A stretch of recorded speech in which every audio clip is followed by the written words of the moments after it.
why men need to stay awake in their marriage, with fatherhood, within their businesses, even if you're a career guy, within your healthy mind, healthy body, leadership, all of these things that you've got to stay awake for, and you've got to be pushing the envelope. When you feel most comfortable, that is when you need to double down and go hard, because it's comfort that will kill you over time. No matter how high we operate, there's always something that we're trying to do, trying to climb, trying to get through. Every human being operates within 5 to 7 core values. What you have to do though is you have to go through a process to understand, like bring those from the subconscious level to where like it's no longer like it's a gut feeling. It's like, oh, I know now. So for instance, health and vitality. Welcome to Doing the Work.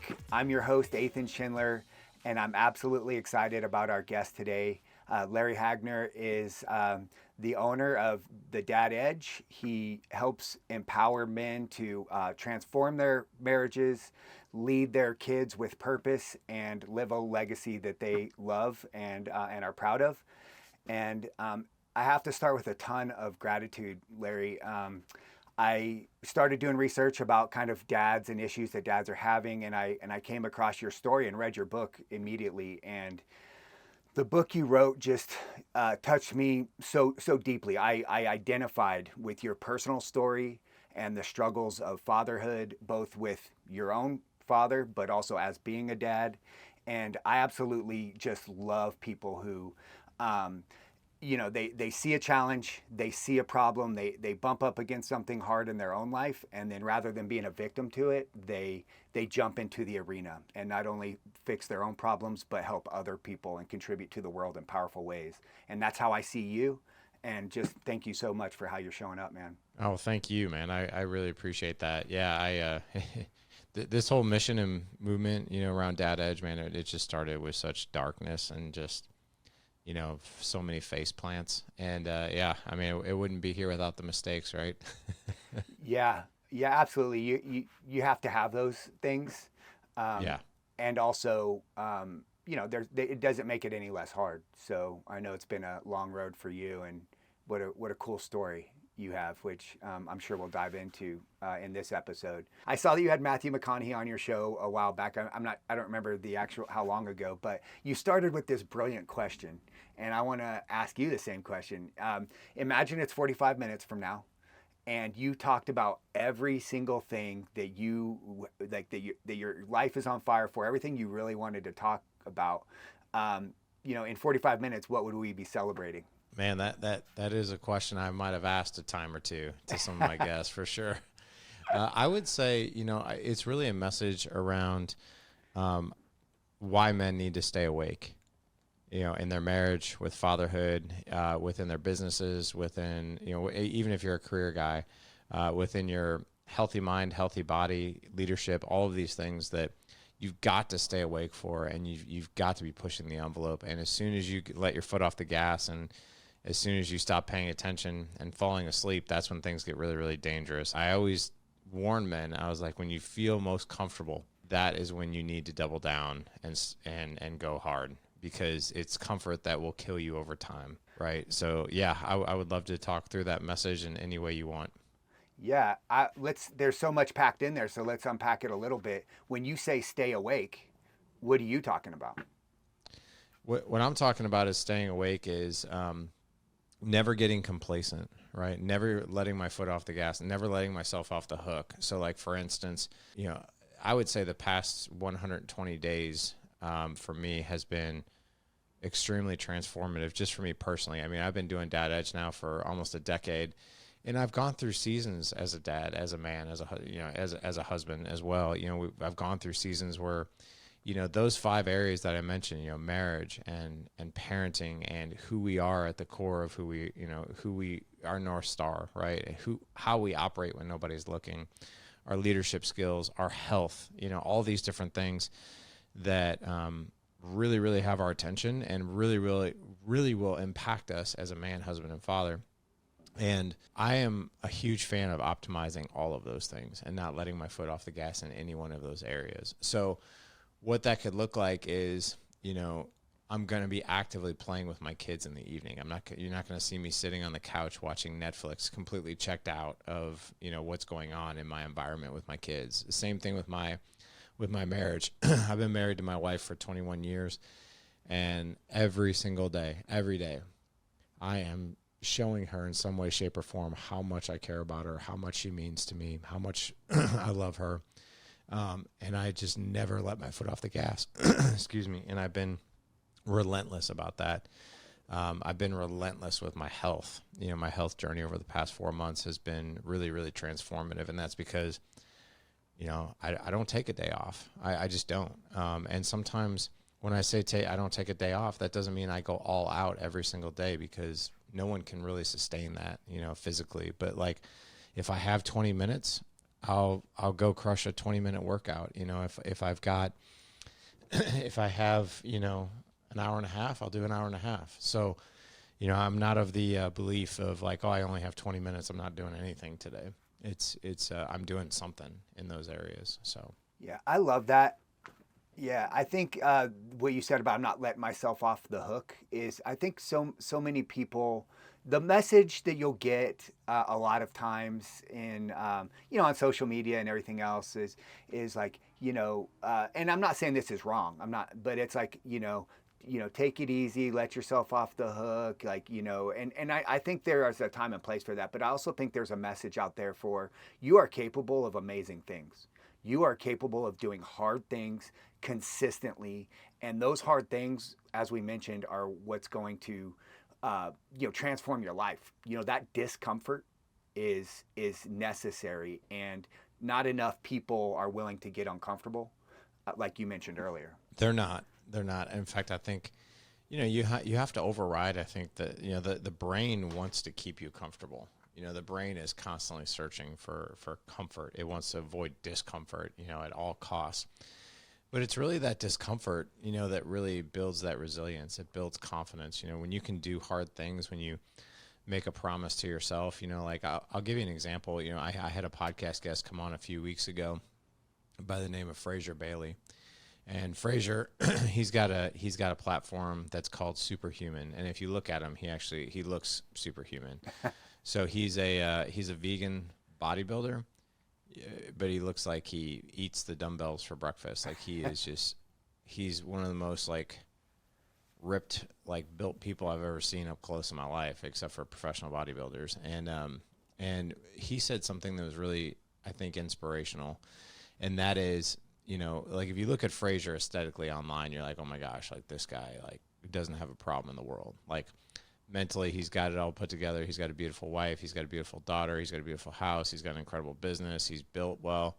And you would think, like looking from an outside in, like, man, that guy's got it put together. You don't see how hard that guy works to do those things. So like, for instance, his approach to this, which I thought was really fascinating, is he described his day almost like a skyscraper. And, you know, the destination he was trying to get to was the penthouse. And you would think somebody operating, like when you think of like these, like you mentioned Matthew McConaughey, right? We all think that Matthew wakes up every single morning and he's in the penthouse of his life, right? Everything's operating at full speed, you know, his marriage, his kids, everything, right? That's actually not true. No matter how high we operate, there's always something that there's always something that we're trying to do, trying to climb, trying to get through.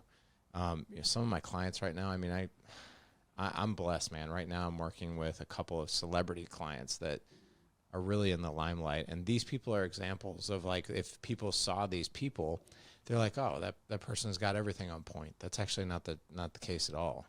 So what Fraser said is I start every morning in the lobby of that skyscraper. And what I'm trying to do is I'm trying to get to the penthouse. And the way that I get to the penthouse is I pull these levers throughout my day that I know are going to get me there. So in other words, if I don't feel like training, I'm going to pull that lever and I'm going to go train, and I'm going to train hard. Well, now I just got a couple floors closer to the penthouse. You know, once I start to get into the grind of work, there are things in my work that I don't want to do, but I've set them up to where I'm going to do these. I'm going to keep this promise to myself. I'm going to do them whether I feel like it or not. Well, I'm going to pull that lever. I'm going to get a few more floors up.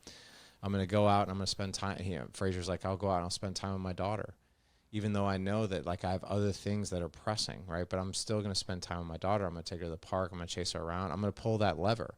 That will get me a few more floors. Another lever is like, hey, I want to connect with my wife today. I'm not going to ignore her, you know? So I'm going to make sure that even if I feel like I'm tired or we might not have much to talk about, I'm still gonna pursue her. I'm still gonna act like this is the first couple weeks of our relationship, and that's how I'm gonna approach the relationship. Well, I'm gonna pull that lever, and that's gonna get me a few more floors up too. So the day is all about how we all start out in the lobby. And I did an Instagram story of this just yesterday, where when I wake up in the morning, I think maybe a lot of people don't know this, but I usually feel like a lot of anxiety. I don't know why. I have no clue why. And I don't know if I'm mistaking. I had a good friend of mine say, are you sure you're not mistaking it with excitement because you love what you do? And I was like, that's a good point. I was like, but I'm still apprehensive. I'm still nervous. I still have anxiety around it. I don't know why. Well, then I start to pull those levers, and I start to pull, and I start to get one win after one win. I'm like, hey, I put this down today. I'm going to do it.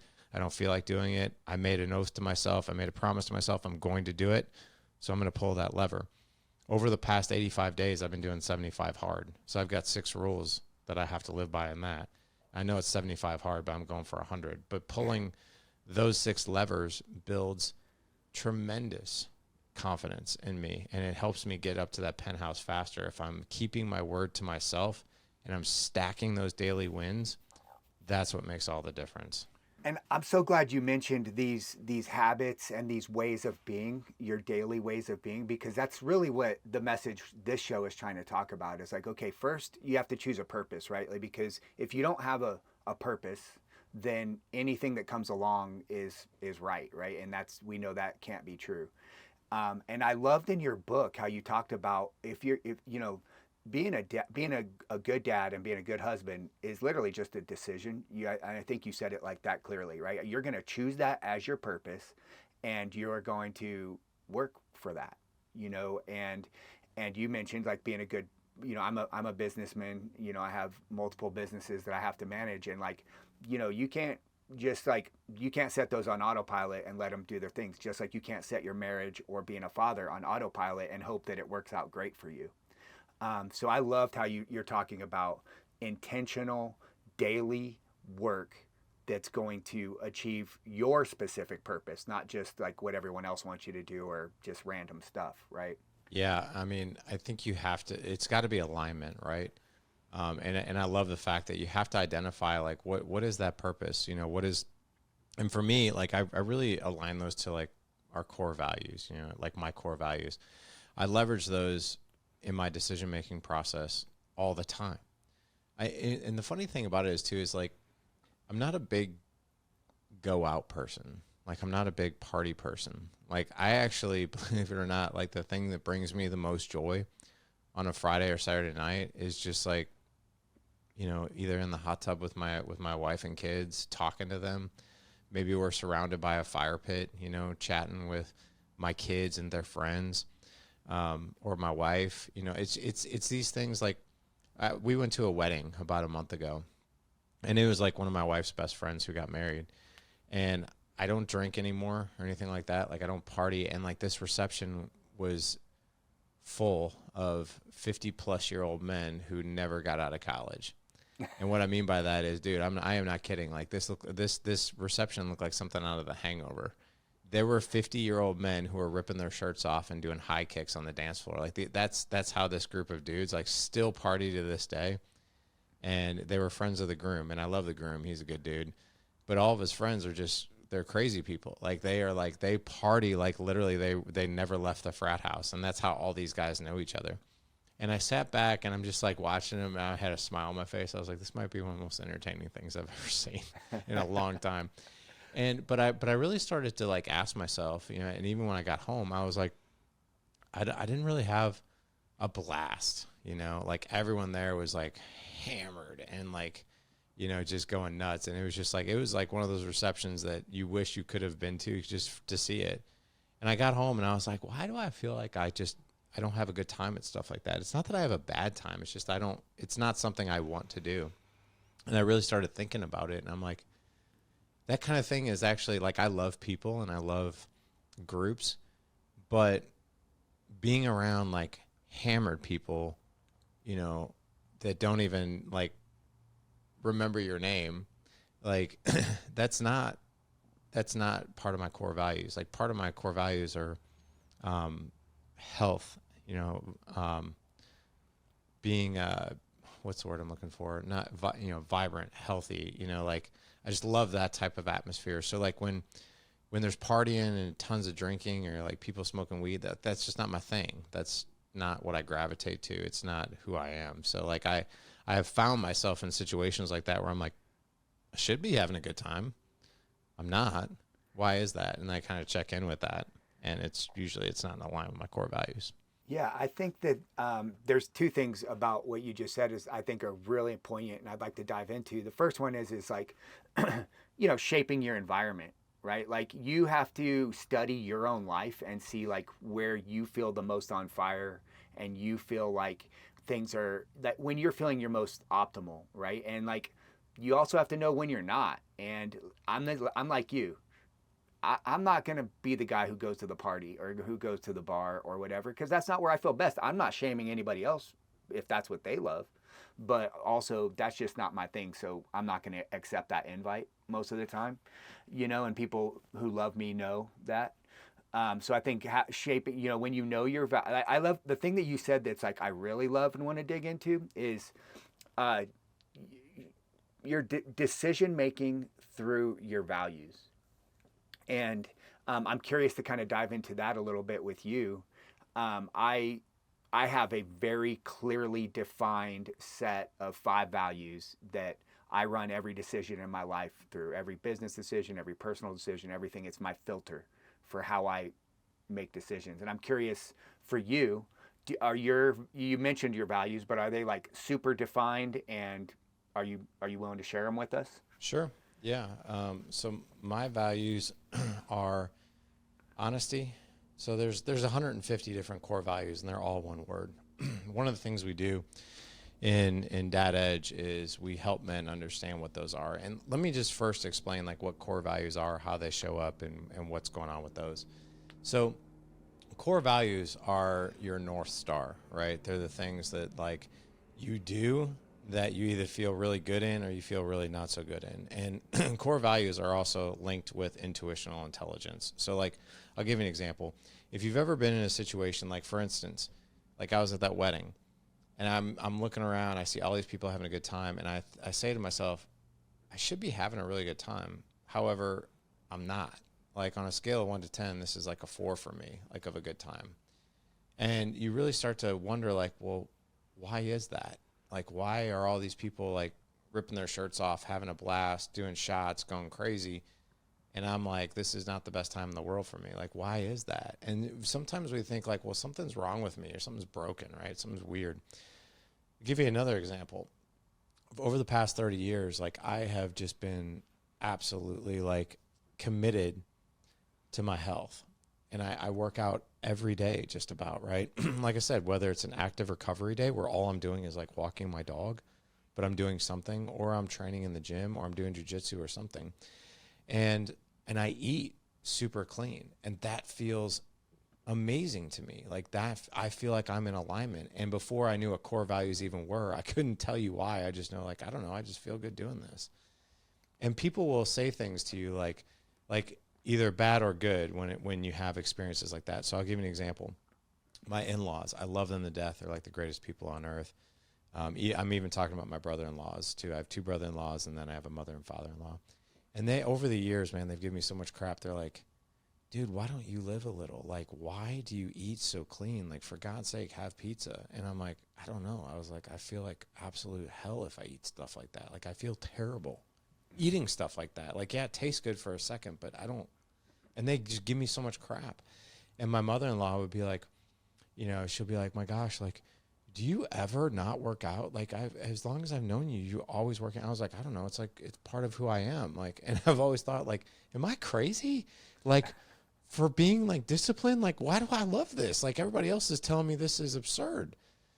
Well, when you go through a process, and this is what I mean, your core values are on the intuitional level. Consciously, we don't really know what they are. We just get those quote unquote gut feelings of like, this feels good or this doesn't feel good. I don't know why, but it just is what it is.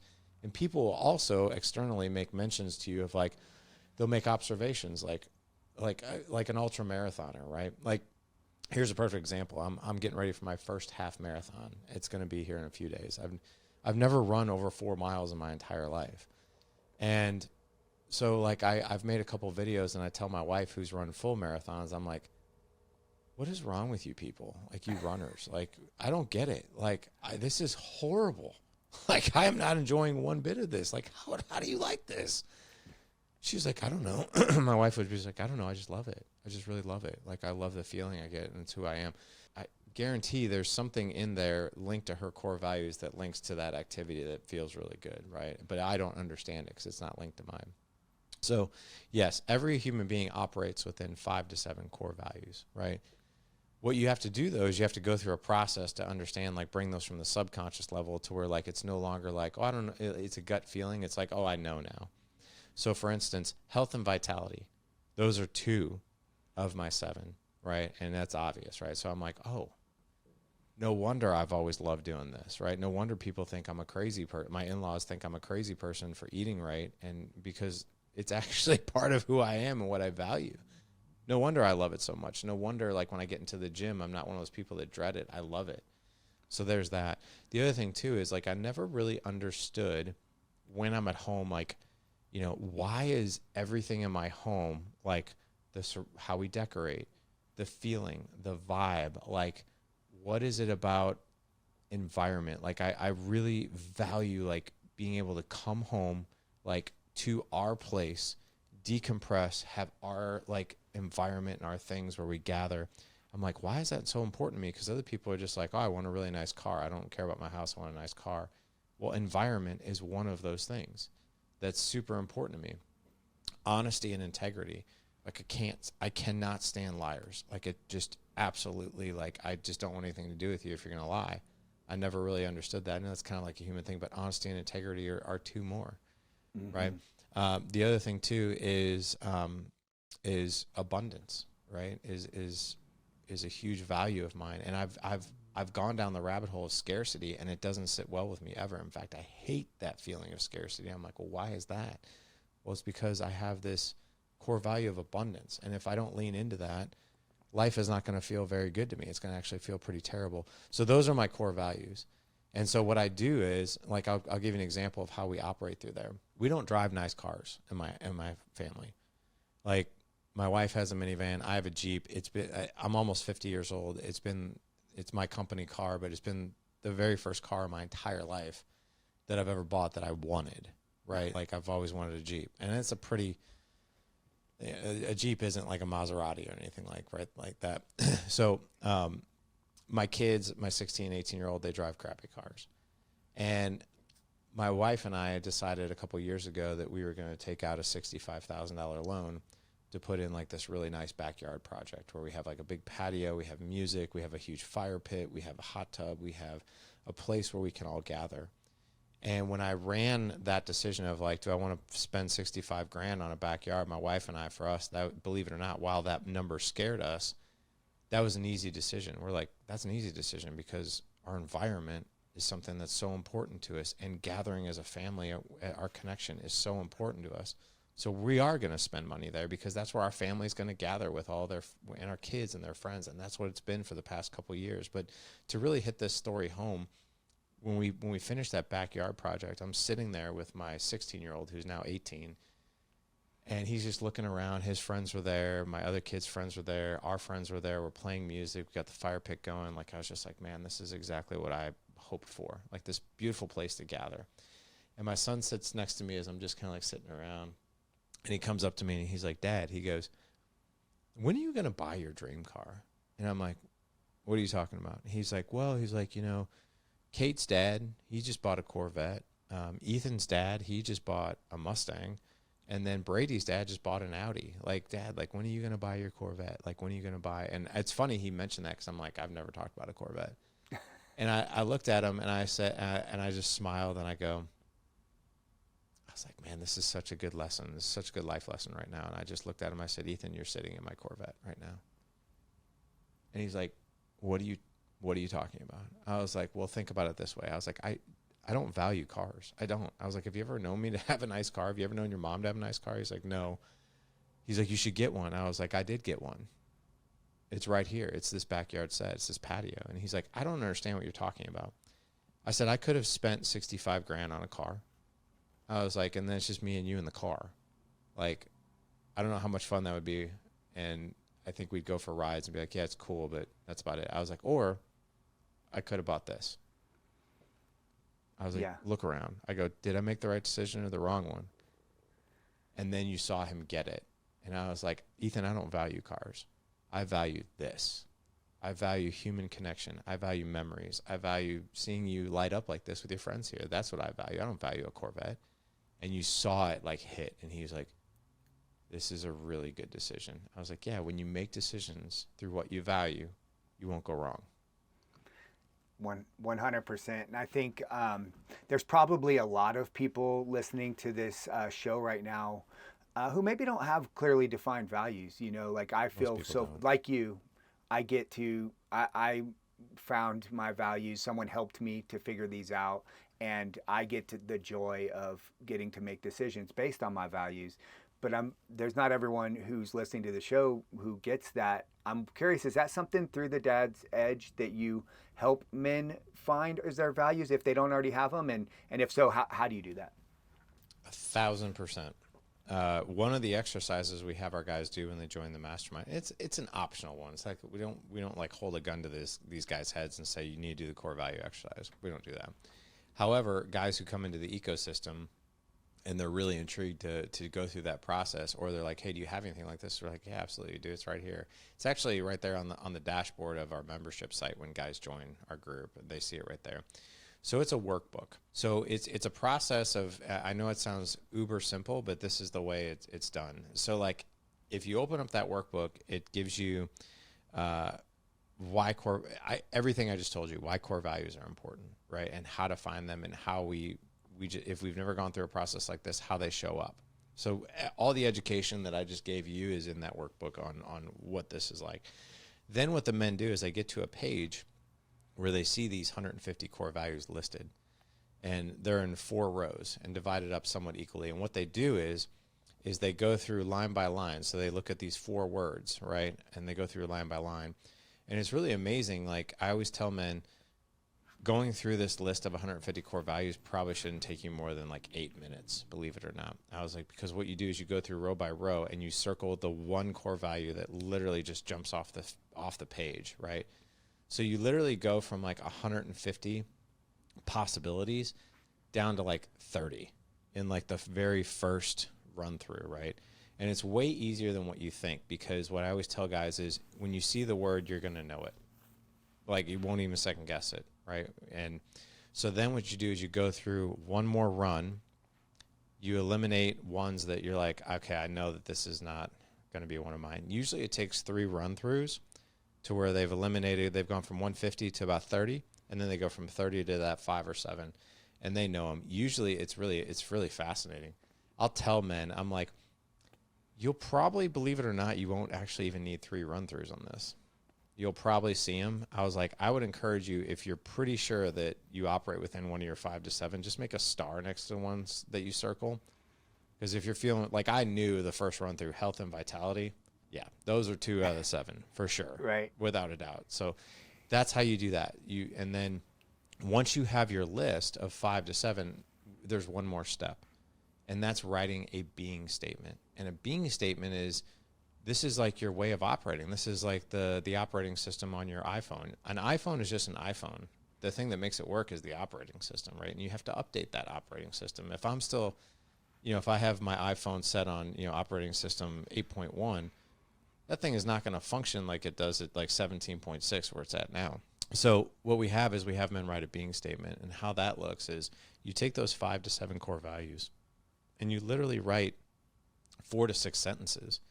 And this sentence, what you do is you draw from those core values and you write a being statement, which is an I am statement, right? So like, for instance, my being statement would probably be, I am an individual who prioritizes his health and vitality so that I can show up in the best version of myself for my wife, for my children, and my business.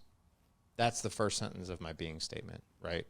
And then I add in my other core values. I will create an environment of safety and empathy and connection with my wife and kids in my home. So like, that's how I would link in those core values. And when I look at that being statement and a way of operating, that is my iOS, right? I'm an iPhone, but that's my operating system. And it's so much more clear than when you go through a process like this. You're like, holy crap, like I know exactly how I'm going to operate now. There's no guessing. I love that so much. I love like turning your values into verbs, right? Turning it into action. Exactly. Like you said, a way of being. It's something that that I do with my clients also, is that I have them put those on what I call your purpose dashboard, right? And your job is to start your day every day. You look at these statements to just remind you, right? You're starting your day as a reminder. You're like, actually, the story you told about your friend who you had on the show, you're starting in the lobby, right? And when you're at the lobby, you're looking at like, here's where we're going today. And we can't forget that we need to get to the penthouse. And I just love the beautiful way that you've helped the men that you work with create that. That's, I think that's super cool. And so I am curious, the 150 values that they get to choose from, where did you find those? Like, where did those come from? So this actually came, like, I can't take credit for it. This is not a Dad Edge thing that was originally my idea. This came from Paul Gilbride, who is a life coach. He's a good friend of mine. He gave us permission to use it. And so, yeah, anytime we ever use it, like if you open up the workbook, you'll see his name in there and his contact info, and he developed it. This is not something we developed. When he took me through it for the first time, and this was back in 2015, I was like, oh my God. I was like, Paul, I was like, everybody should go through this process. Yes. Like every human being should go through this. It provides so much clarity. It's so simple. It seems kind of like overwhelming. You're like, wow, 150, but it's so easy. Yeah. And it gives you so much clarity, and it's such a tool that you can use moving forward, like I said, to filter decisions, right? So if integrity is one of my characteristics, I'll give you an example of like the lobby and the penthouse, right? Because you can actually take that elevator down a few floors if you're not careful. Like, let's just say I go to jiu-jitsu. That's one of the things I was going to do, right? That gets me up to the second or third floor. Let's just say I'm eating healthy. That gets me up to a couple floors. Well, one of the things that I don't do, it's just part of who I am now. I don't look at porn. I don't masturbate either. I know that's a lot of information. I save all that sexual energy for my wife. And I will tell you, man, like there are some days where like, I'm like, no pun intended, this is really hard. Like there are some days where I'm like, I'm a man, I'm a human being. Like I want sex. Yeah. And there's some, but I will fight that. Right. Because I know she and I will be intimate, and I want to save that energy for her. Well, if I decide to slip up and go look at porn or go do my own thing, that's going to knock me down floors. Right. Yeah. And here's what I'll tell you. I've done those things, in the past. I've eaten a bad meal. I've drank too much alcohol. I've let myself go, for maybe a couple weeks at a time, not training, or I've been that guy who's complacent, sitting on the couch, not interacting with his kids, and the feeling of getting knocked down a few floors and not holding that word to myself, that affects every single way that I operate. Because if I can't keep my own word, that's gonna majorly impact how I interact with you, right? Yeah. Whether you're my wife, my kid, my client, or whatever. So I have zero interest in knocking down floors. I want to get to that penthouse. I'm going to keep climbing.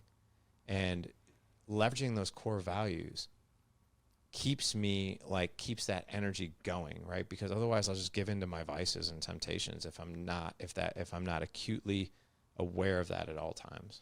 This reminds me of something else that I've seen you teach and talk about, and maybe it was in your book or on your social media feed, but nonetheless, it's a little bit of a paradox that you teach. If you want to be a better husband, if you want to be a better father, you have to become a better man, right? You have to become a better human being. And the paradox that I'm speaking to is sometimes it can feel really selfish, right? I am doing my own training. I'm thinking about my own nutrition. I'm reading the books that interest me. I'm, doing all these things for me.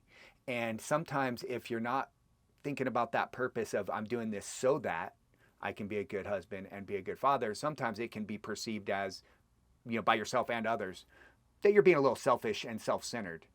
Yeah. What are your thoughts on that? You're hitting a triggering topic for me, because here's where I really want the ear of men. If you are doing these things because you're selfish, well, then that's why you're doing them. I have a good friend of mine. I've known him since college. He's one of my college roommates. This guy, like, you look at him aesthetically, this guy looks like a freaking specimen, man. Like, his physique, I'm like, I can't believe this guy's in his late 40s, right? I mean, but his life, he's a personal trainer. He's also a professional obstacle course racer. He's sponsored. Like, this is how he makes his living, right? He's really in shape. He's obsessed with obstacle course races. He does the world's Tough Mudder. Like, he's one of those guys. And he was married to my wife's best friend. We've all known each other. And I saw his relationship with his wife and his kid completely deteriorate, because he took that to an extreme of, like, this is my life. These are my goals. This is what I'm doing. And if I have time, I'll get to the rest of the stuff. That's not what he would say out loud, but that's what his actions would say and dictate, right? It drove his wife and my wife's friend nuts, because he was never home. And it was always about the next race or the thing, right? So he didn't have that part. It was all about, like, these are my goals. And, if I have time left over, I'll get to my family. Mine is different, and I think a lot of guys is different. Like, I'm going to go train because I want to be a better dad. Like, I'm going to go eat right because I don't want to have brain fog. Like, when I eat like total crap, I feel like crap. And when I feel like crap, I'm irritable, I'm crabby, I'm short with you, or I just want to check out and decompress and not do anything. I don't want to be that dad. I'll give you a great example of this. It was about 3 years ago. It was in 2022. We went to Florida. And we were staying at the Holiday Inn in Panama City, and it's like this really family-friendly environment. Like, it's like the entire hotel and like pool and the beach is set up for families. And dude, there was probably over 100 parents that were on like the lounge chairs around the pool, and I watched. And everybody, and not that there's anything like really wrong with this. I'm not shaming people. It's your life. And I think people just kind of don't know better. Like, they're burnt out on their life. They go on vacation. They want to get hammered drunk and not think about their life, not think about their work, and just completely check out. And I saw so many people, so many kids go up to their dads. Dad, will you play with me in the pool? Not right now. Like, I was sitting next to one guy, and he stood on the side of the pool with a beer and one of those like giant hats that shade your face. Hours every day, just drinking beer, standing in the pool. And his kid would come up to him constantly. Dad, will you throw the football with me? Dad, you want to play tag? Dad, you want to play Marco Polo? No, not right now. Not right now. Not right now. For days. And I'm like, holy shit, man. Like, and here's what I did. I was like, screw this, man. I was like, if I'm the only dad in this pool playing with his kids, then I don't care. So be it. I got in that pool. Dude, I'm chucking my kids. We're throwing them, right? And this is where I'll tell you, like, this is where it's like the most selfless thing in the world, right? I would get up every single morning. I'd go train.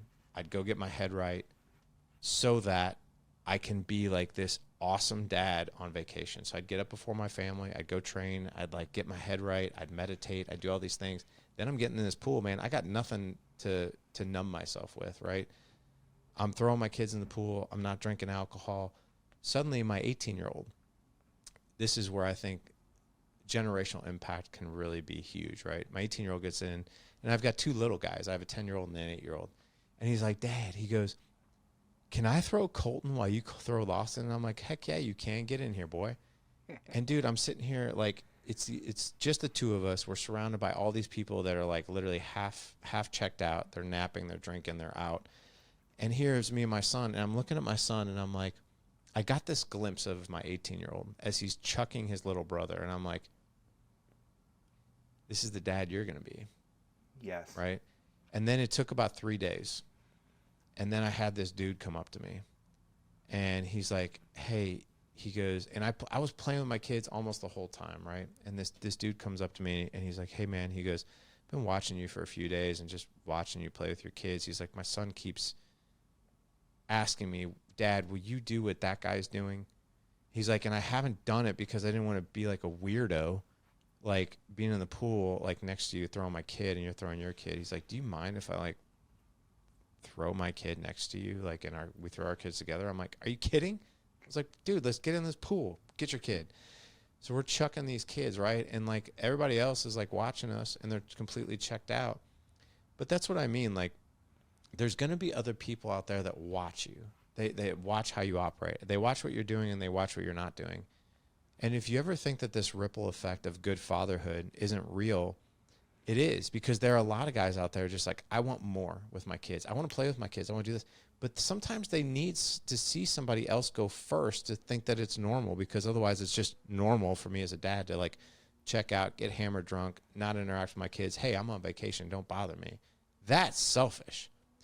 Getting up early in the morning on a vacation at 5 a.m. so you can hit the gym and get your head right and get your mind right, get your body right, so you can be that playful dad, that is selfless. So there is a huge difference, and I hope I really explained what those differences are. Yeah, I think you nailed it. And I think that what you hit on is something that's really a problem. You'll hear a lot of experts talking about this, is like there is a bit of a men are having a bit of a problem now. And I'm curious, one of the questions I wanted to ask you about, since you're an expert in this, you're working with fathers and dads, and you're doing this day in and day out. You know, historically, hundreds of and more years ago, you know, men needed to be farmers and fighters, and they needed to build things, and there was a more of a actual practical need, obvious one, I would say. And nowadays, with industry and modernization and everything, you know, machines, and there's other types of jobs. And I was curious about your take on, you know, do you think that there's a problem with men, fatherhood, masculinity, etc.?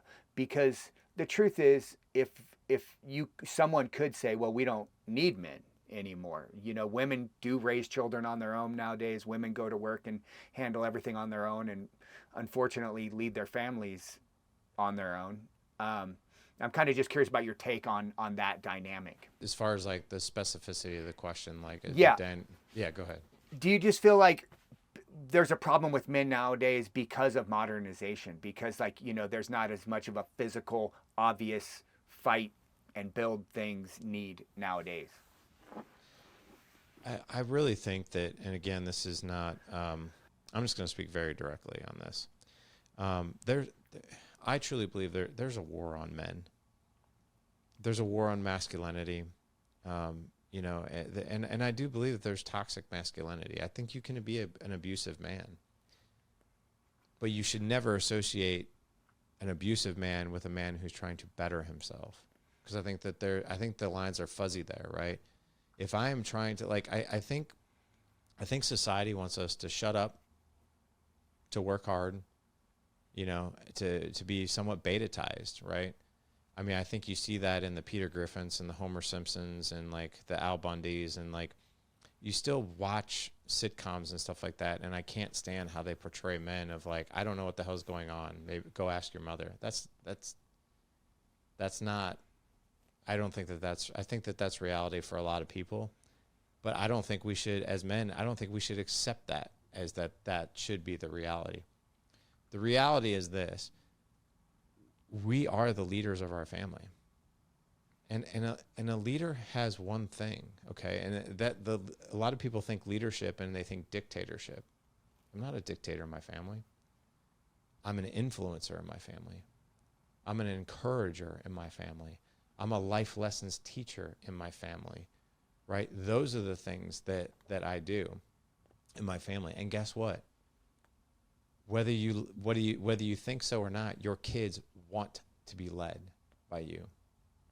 Your wife wants to be led by you. She doesn't want to be bossed around by you, but she wants to be led, right? And being led is like, hey, there's a promised land, right, of our family, of how we connect, how we talk to each other, how we communicate with each other. What does our faith look like? What does our health look like? How do we spend time together? I'm going to lead you guys through that, right? And if we're not leading that charge, we're just not doing that job. Like, here's what I'll tell you, man. I think because of society and because of the question you asked, men have gotten to be okay with leaving so much on the table as far as their potential within being a husband, within being a father, within being a provider, a leader, a protector, and a man. Because we look at society and we're like, well, I'm just like this guy. And I'll tell you, man, like, I'm just going to speak very directly. You're a military guy.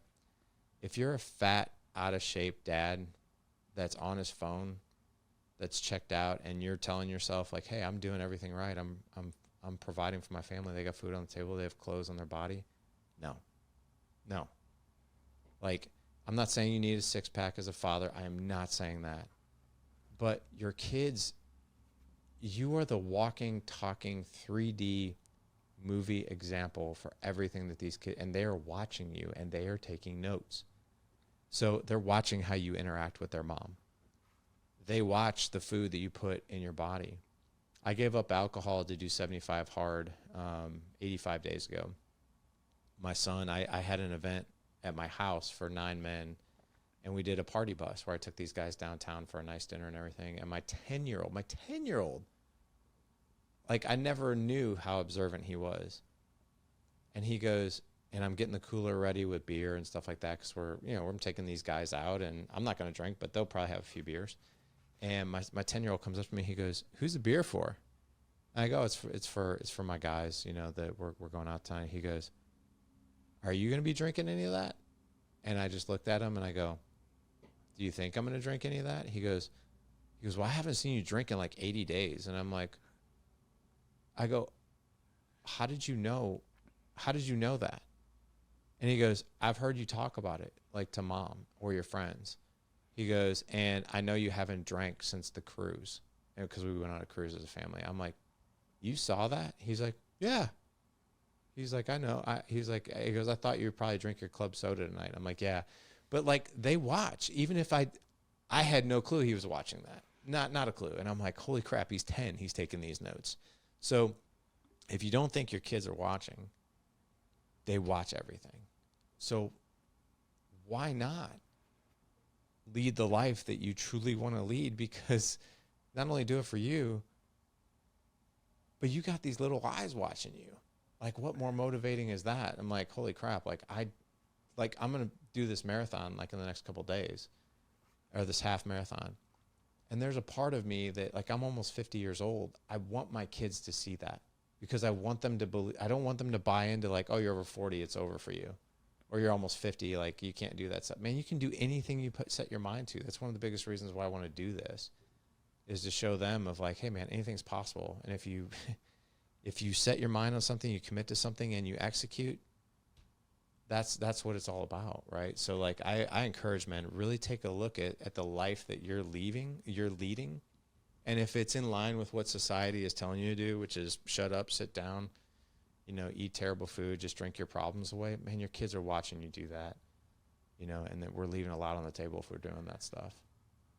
I think it's such a beautiful point that, like, setting the example, like, again, if you don't want to do it for yourself, fine. But I think about one of the filters I run through is like, what kind of man do I want my daughter to marry? I'm setting the example for who she's going to choose as a husband later on in life, because, she's going to be connected to me as her father and think that that's the way, and how do I want my son to live and operate in this world? He's going to basically follow my model, my example. He will. I mean, it's really fascinating to just, have you ever asked your 9-year-old, like, just questions about like what they see, what they observe? I'm just so curious. Like, Yeah, yeah. is it a boy or a girl, by the way? She, Okay, yeah, girl. yeah. Her name's Harlow. She's 9 years old, and yeah, she's What a great amazing. name. And like getting because she just loves to talk and like and she'll Yeah. tell you like what she's like just like your son. She'll tell you what she's seeing and hearing and like what she heard over here in school and what she heard another family talking about. And it's one of my favorite things to do is just sit down and like have sometimes like a somewhat fairly adult conversations with a 9-year-old. It's kind of interesting. Yeah, it's crazy what they pick up on and what they see. I was on a podcast. Actually, no, I take that back. I was on a one-on-one client, a coaching client call. So I'm talking to this client. He's got 2 kids, and most of the things that I coach to are marriage. So I have like a 3-month marriage program that I take, my one-on-one clients through. I teach them skills and how to connect with their wives, how to build intimacy, how to build trust, like, fulfill her needs, get your own needs fulfilled, all those things. So this client of mine told me, he's about 4 weeks into this process. His wife is starting to come around, but perfect example of a guy who fell asleep in his marriage, like completely emotionally checked out. It was the typical thing. Like he just didn't talk to her, didn't connect with her. He did what a lot of us do, which we make a lot of mistakes in that arena, which we think we're doing the right things, but we're not. And he kind of fell asleep in his marriage. And his wife finally came to him and was like, yeah, I'm kind of done. And then he did what we all do, is like, oh my God, I need a hire coach to help me fix this. Right. Which I wish I would have gotten him like a year ago. Yeah. But his wife's view is this, like she's starting to come around, but up until a few weeks ago, this was her message. I'm done with you, and I'm okay to stay married. I don't want any intimacy. I do not want to have sex with you. We can still sleep in the same bed. We're really good friends, and we're really good co-parents, and I think until these kids move out, it's all about the kids. And I told him, I was like, that's insanely dangerous. That approach is insanely dangerous. And he's like, I agree, but why do you think? And I told him, I was like, you don't think your kids are going to pick up on that? You don't think your kids are not going to know mom and dad don't love each other? Like they're completely disconnected, but they're our parents, so we're just sort of here. And guess what? That's the relationship. That's the normalcy you're going to create for them. That's the relationship they're now going to go look for when they're done. And I brought my 18-year-old into this coaching call because he had just gotten home. He literally walked past my office at that moment. I was like, hey, come in here. Comes into my office. He's like, hey, what's up? And I introduced my client to him. I was like, hey, it's my 18-year-old. I was like, I just want to ask him a question while you're here, if that's cool. He's like, yeah. And I'll be honest with you, Ethan, I had no idea what I love your name, by the way, Ethan. My oldest is Ethan. I've never heard that. I'll have to tell him I met an Ethan. But I asked Ethan, my 18-year-old, I was like, hey, do you mind if I ask you a couple questions and you tell my client what your thoughts are? He's like, no. And I did not know what he was going to say. I said, hey. And I said, I'm not going to use his name. I said, hey, tell Ethan what you just told me. And I said, Ethan, I want you to share back what it would feel like for you to live in a house like this if your parents operated like this. And I could tell it was uncomfortable for my one-on-one client, but he was also very intrigued. Like he was excited to see, like, well, man, what kind of opinion is going to come back? So he shared with Ethan that feedback of his wife. And he goes, how would you feel if you were one of our kids? And I didn't know what Ethan was going to say. And Ethan said, if that was my house, I would never want to be home. And I was like, I just looked at him. I was like, holy crap, dude, are you serious? He's like, yeah, I'm serious. I was like, and I looked at my client and he was like, whoa. And I was like, why? And he goes, because we would know that. Like that was his way of saying, like, I would be very aware if that was the case. He's like, because I would know that. He goes, yeah. And if that was what going on, there would be so much tension in this house. I would never want to be here. He's like, but the fact that you and mom love each other and you're so affectionate with each other. And he's like, I joke with you guys that you gross me out. He's like, but I love it. I really, really love it. He's like, because when you guys love each other, it makes the whole house feel like we love each other more. And I was like, holy crap. Like, and that was news for me too, because I had never asked him that. And I did not know what he was going to say in front of my client. And the fact that he said that, I was like, whoa, like they are really paying attention. They might not say it, but dude, they are keenly aware of what's going on. I love that so much. And I think, I've made all the mistakes, and, and it's like, all you can do as a, all you can do is move forward and learn and try to do better and try to set a new example. And like you said, get uncomfortable. If whatever you've done in the past is what you've done in the past, but like, get uncomfortable, make the change that's important, so that, as we've been talking about, you can be a good influence on your kids, and you can have that healthy marriage, and and ultimately live a life that you love. I agree. So as we bring this episode to a close, I know that it's completely evident that Larry is an amazing coach for dads and husbands. What's something that you're offering out there, or what is some way that people can find you, something you've got going on that all these guys who are going to want to get some of what you're offering? How can they find you?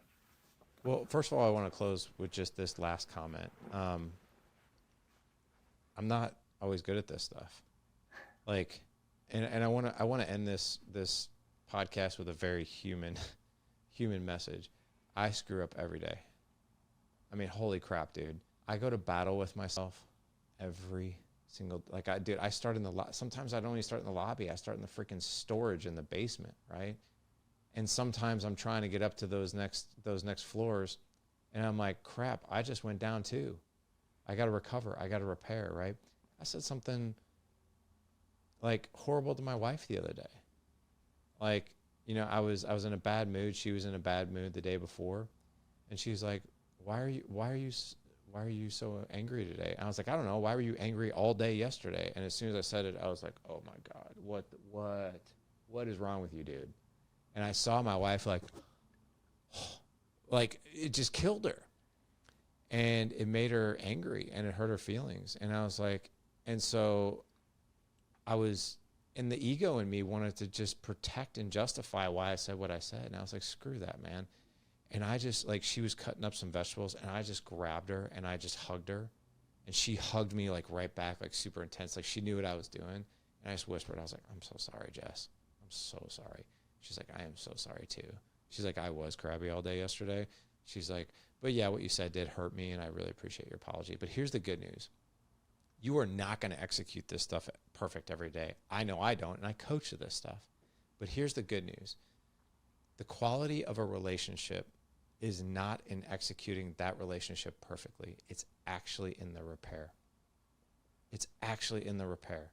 There's never going to be a mistake-free relationship, ever. There's never going to be a mistake-free day, ever. But the good news for us is, how do you own it?